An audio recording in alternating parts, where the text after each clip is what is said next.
Hi, Hikaru. Congratulations on that win. Yeah, Definitely things went smoother than the first match. Today, you were in control from the start. yeah. I think generally speaking, the first game, if it's decisive, tends to set the tone for the whole match, for the most part. And yeah, I didn't really feel like I was in much danger. Maybe in the last game for a move or two, it felt a little bit uncomfortable. I'm not sure what was going on, but overall, it was very very smooth. I felt. In that first game, us Marshall boys, we were claiming that Black should be more or less okay, and then it went downhill very, Yeah, very quickly somehow. I think of course black should be fine. I have a feeling that somehow when Levon let me play the c4 move without exchanging on b5, I felt like this is where it started to go wrong. I thought maybe instead of a6, I'm not sure, but I was kind of wondering if you could play like knight b6 maybe. It's obviously a very strange move to play because you feel like you want to be solid with a6. But I kind of thought maybe knight b6 was a simpler way because after a6 c4, all the exchanges, he doesn't get to exchange the a pawns, and then I think it's still probably should be a draw, but it becomes quite tricky. I think after c4. Yeah, we were looking at some tricks like takes and something like a5, but already Black has to be cunning. Yeah, to keep but together. yeah, even this I'm sure is probably fine. But the problem is when you play this, you're trying to be very solid. Like to like take on c4 and go a5 when you've already played a6. It's like it's kind of hard to shift. To shift from one zone to another one, kind of. Whereas, Right. but I did feel night after I got queen e4. I think it's still probably holdable, but it's very very dangerous. Very little time on the clock. And then yeah, Levon just allowed this bishop c2 move, and He missed bishop c2. It felt like, yeah. yeah, it's not an obvious move to see, and I think after bishop c2, I think it's probably still a draw with knight g5 maybe. I thought knight g5 maybe gives him a chance to hold this.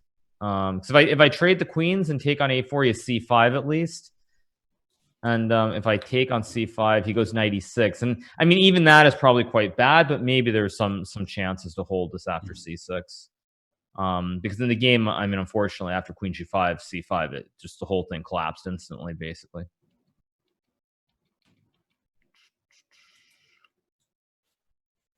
Right.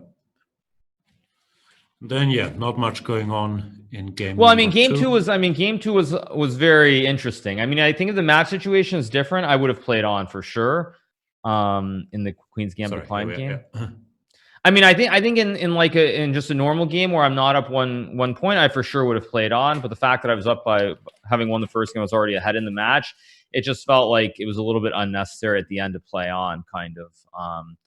I think it's probably better for black, but it just felt like, why do you want to take the risk when I already feel that mathematically I should be the favorite? If I'm leading the match, less games the better, but also I felt that even if I lose the last game somehow and get to Armageddon, I still should be a favorite since I get to choose the colors. So that's why I didn't play on. Game 3 was very dry, and game 4 was the other critical game, I think.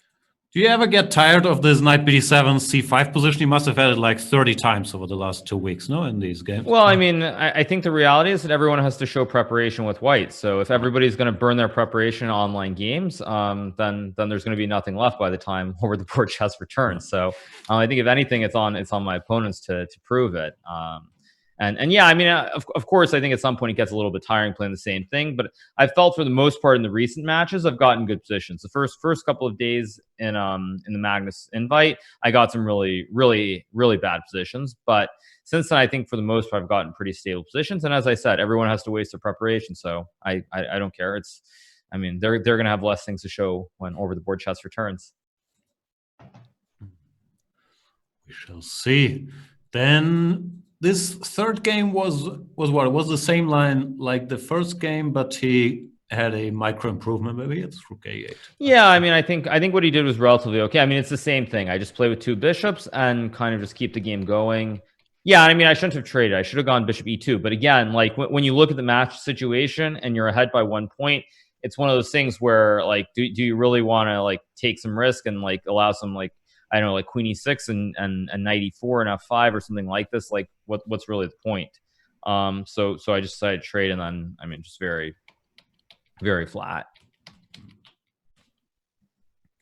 So that meant Levon had to win this next game with white, and then the Armageddon here. Yeah, I Yeah, mean, we I think couldn't really Levon tell. got a good position. It felt like he should be better, but actually, this game in a way, it kind of reminded me of. I know it's different, like the pieces, but it reminded me a lot of Magnus's game against Wesley yesterday, the second game in the Berlin, where like it feels like White should be much better. I know in Wesley's White definitely is better. I haven't actually looked at this one, but it felt like for me one or two moves, it was probably better for Levon, and then just very quickly it turned into nothing. I thought everything he did was fine, up until c4, I think. Like, I had a feeling after bishop c8, there should be something a little bit slower here. Maybe just like queen e2. Because if I ever go g4, you go knight h4. If I go h4, you go g4, so you always can lock the king side. And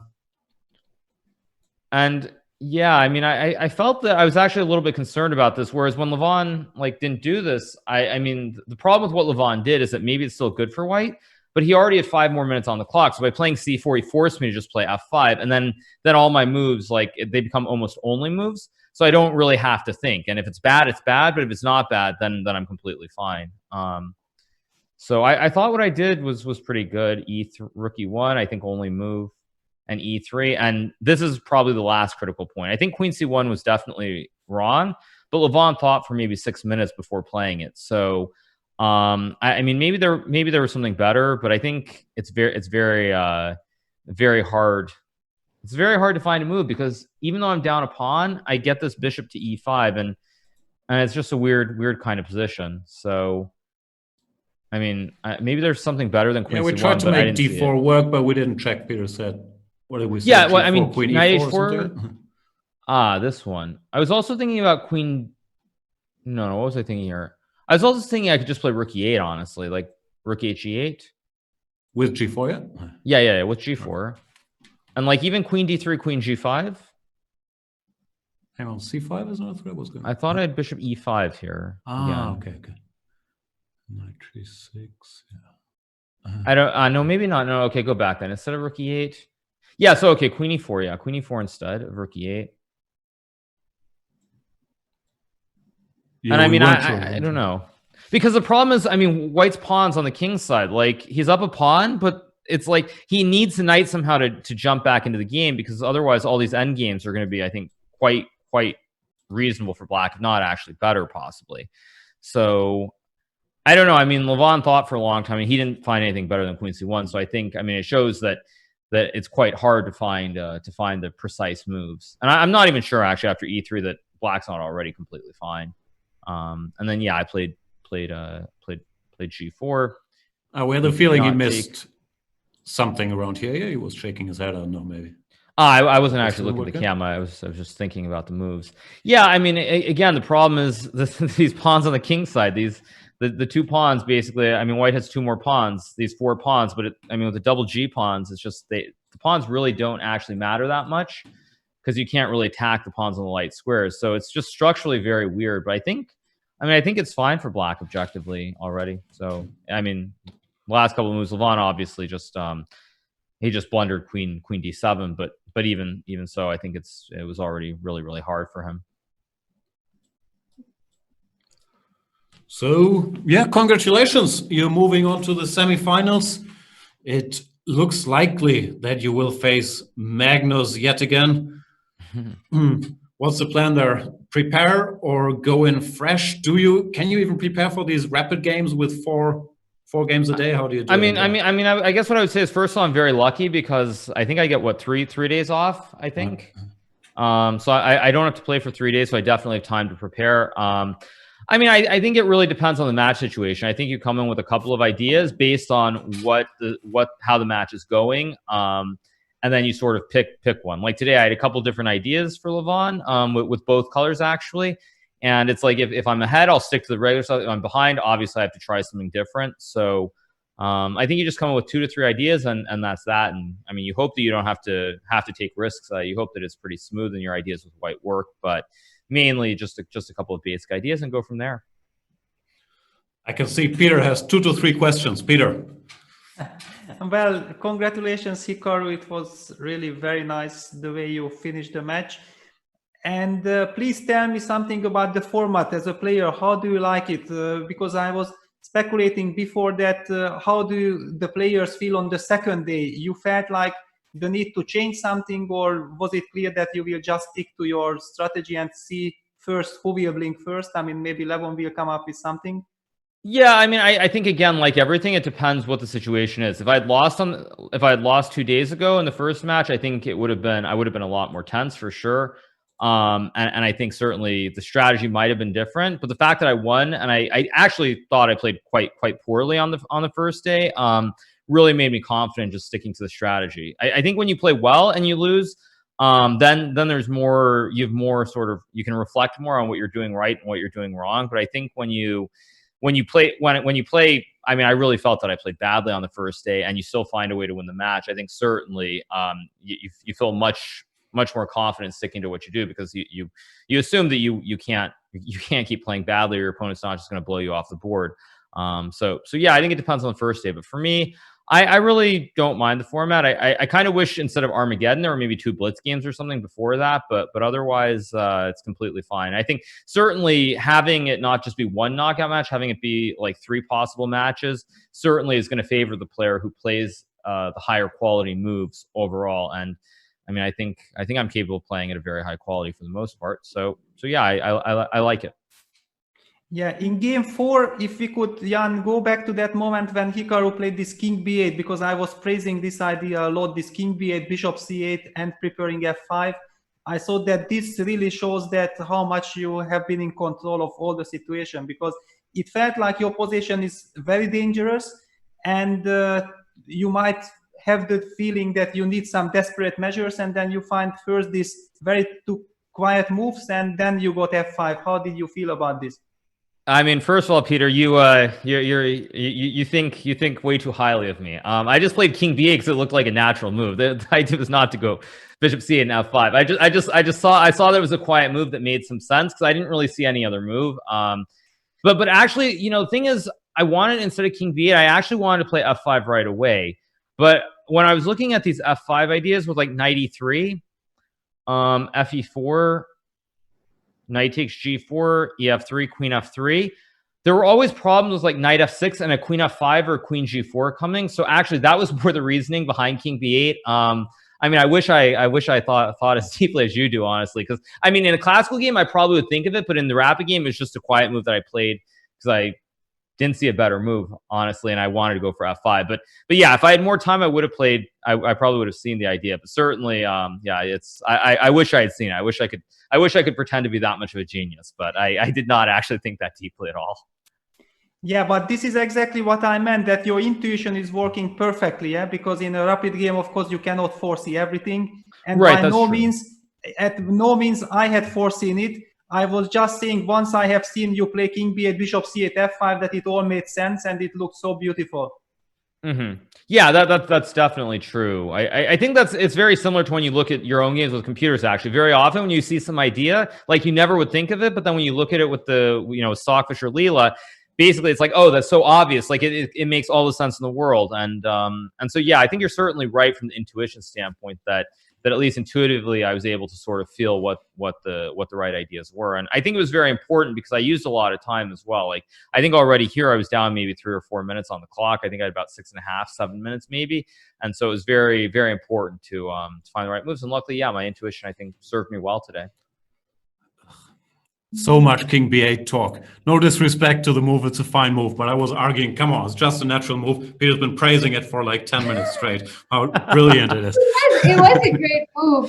Hikaru, I have to ask you this now. We've got some body language reading going on during your game by our in-house expert, Jan. But when you guys are playing and your opponent goes into a bit of a think tank or you're better, do you guys check on each other's camera on the Zoom call or just completely focus during the game? Yeah, so I mean, I think this is a very interesting thing. I suspect I'm one of the few people who actually does look at the webcam when they are thinking. I think most people don't do that. But I've had some experience. I played a tournament at the Pro Chess League where you could see the people on Zoom. So I've had quite a bit of experience with it, and I am generally looking. But every event is different, and I think. For example, there was the FIDE Nations Cup, and in that one, you actually could not see your opponent's webcam. And so to me, I felt that was a big mistake because I think you should be able to see your opponent face to face. There's no reason that you shouldn't. So I definitely do look at my opponent's face. For the most part, I also try not to be too expressive, unless it's already very clear what's going on, because I do know that like Levon certainly could be looking at me. But I have a feeling that maybe I feel like Magnus probably does, and I know I do it, but I suspect most other people are not actually looking super closely at the body language of their opponents. Yeah, because over the board you just have to look up, but here it's slightly harder to get an idea of what your opponent's thinking by just looking at them. Yeah, I mean, I think over the board you can sense it more, but I still think that that people do react in a different way because, for example, if Magnus is playing over the board, let's say he makes a blunder and loses a game, of course he's going to be very, very unhappy. But I think like, and this applies to everyone, not just Magnus, but I'm using this as an example, but you've seen Magnus when he's lost some games, like he throws his hands up in the air, or he has a big reaction. I've had a couple of them as well. And I know that over the board, we'd be really unhappy, but the reaction wouldn't come out until we're away from the board because everyone's watching. But online, you kind of forget sometimes about this. And so it's actually, in some ways, much easier to have tells and sort of giveaways in a way that you wouldn't over the board. Absolutely. Well, congratulations on... yes, Jan, go on. I have one last question. And maybe Hikaru knows, because we have this quiz every day. And today's question is, which classical chess world champion was the first to appear in a movie as a cameo? And I thought maybe you, with your recent Billions appearance, you did some research about chess players. No, I definitely didn't. I didn't. I'm trying to think. I mean, I feel like I'm going to take a guess that it's, who would it be? Okay. So it's not, I doubt it's Steinitz. That's too far back.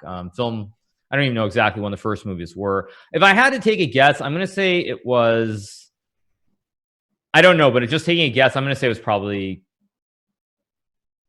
Aliakin. That's my guess. It's probably wrong, but that's my guess. Thanks a lot. There you go, quizzers. We still don't know either. Thank you so much, Hikaru. Okay. Mm-hmm. Okay. Oh, you got the answer? No, I didn't get the answer. I thought that you guys had the answer and were going to tell me, but it's actually the quiz hasn't happened yet. No, we actually don't know. No, it's a question to everybody, but we don't know the right answer. So. Okay, great. I'll take a look then and see. I'm sure I'm wrong, but we'll see. All right. Thanks, Hikaru. Looking forward to your semifinals. Sure, no problem. See you guys in a few days. Congratulations, Hikaru. Okay, Yeah, bye. congrats.